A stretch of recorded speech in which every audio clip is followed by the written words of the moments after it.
Hi kids. Okay, Gilbert here to talk about the nominees for Best Actress.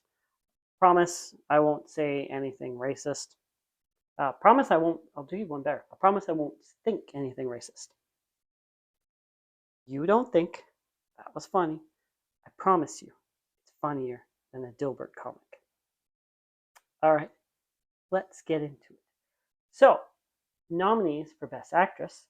Before we get to that, let's talk about the predictions for Best Actress. I made predictions, a lot of people made predictions, and a lot of people were a little bit wrong. A little bit.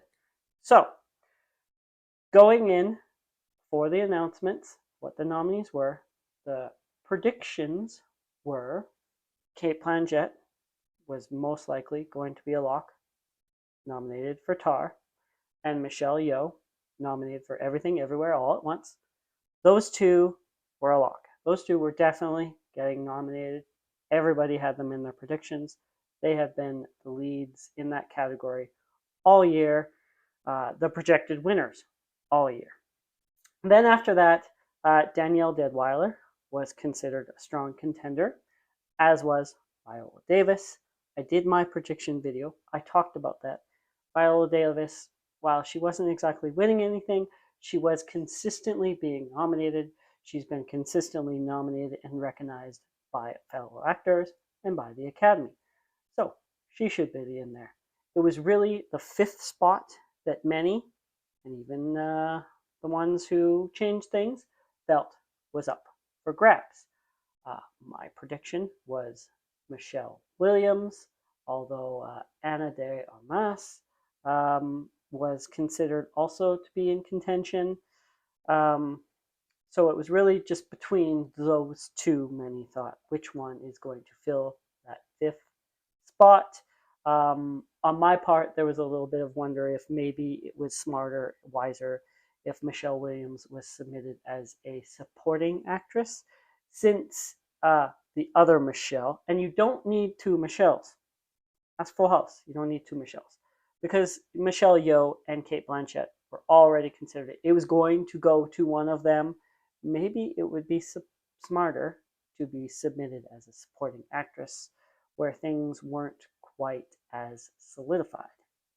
So, nominees were announced. The nominees were Kate Blanchett for Tar. Okay, not a surprise at all. Ana de Armas for Blonde. Not a complete surprise. It was a projection. Sometimes when there's a film like Blonde that isn't as strongly received by critics, by audiences, that can almost boost the performance of the actor or actress, right? Look how well she did in this, the material she had. Also, let's be frank, it's the Academy Awards, and she is portraying a historical figure, so you get extra bonus points for that, right? So next, Andrea Riseborough to Leslie. We'll get to that. Michelle Williams did get nominated as an actress, not a supporting actress, for The Fabelmans, and then of course the other Michelle Yeoh. Those are the nominees. So what happened? There's Andrea Riseborough, and there is no Viola Davis, and there's no Danielle Deadwyler. So this isn't news to you. This isn't news to you. You already know. There was a what's being called grassroots campaign to get Andrea Riseborough a nomination. To Leslie, a independent film, very small independent film, typically a film that would be recognized, a performance that would be recognized by the Independent Spirit Awards. Not that there isn't overlap between those and the Academy. It's usually smaller, it's usually rare, and it's usually not so much of a surprise like this. Not on a lot of people's radar prior to the voting window being open. I believe it's 10 days. During that time, there was a grassroots campaign. It's not grassroots if your friends, the people in your Rolodex that you're reaching out to, are millionaires. I wish I had that kind of grassroots campaign. I would run for anything. Sure, anything. If I could win it with buying it, did she buy it?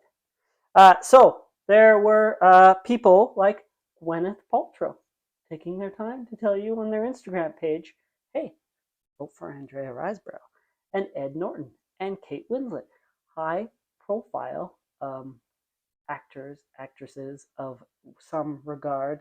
I mean, whatever you think of Gwyneth Paltrow's acting ability, I believe she does have an Academy Award. And then Frances Fisher is involved, actress. She's in Titanic. And even Howard Stern was stumping for To Leslie, Andrea Riseborough. Andrea Riseborough, you don't know, an actress, more of a character actress, maybe more of an independent actress. She is the Mandy in Mandy. She's in probably a few films that you have seen and you didn't realize it was her. She's in the episode of Black Mirror. She is always a solid actress, not one that is necessarily of the star, right? She disappears into the role. She's not a Tom Cruise. So, there's a bit of controversy there, of course, because the white girl gets nominated and knocks out two people of color. There was an investigation because there are certain rules in place, and mostly for Harvey Weinstein and people like that. Anyways, because it was not a studio performing, it's individuals, and whether or not Andrea had anything to do with it, that can't be proven. So, nomination stands with a little bit of suspicion. Anyways, I don't think that will affect the race. That's what I've been really talking about in these videos. So, as I said, it's been between Cate Blanchett and Michelle Yeoh this whole time. Screen Actors Guild Awards just happened. Michelle Yeoh won. It seems like it is going to be Michelle Yeoh as the winner this year, Academy Awards.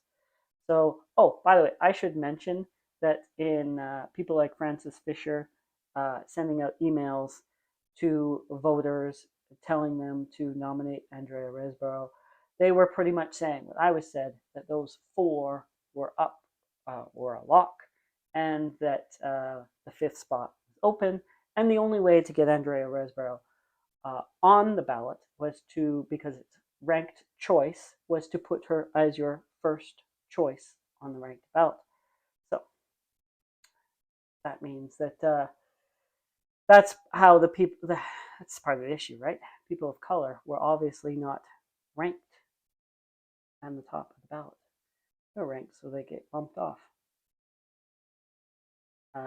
The acting wing of voters doesn't always make the smartest choices. Come at me, bro. Okay.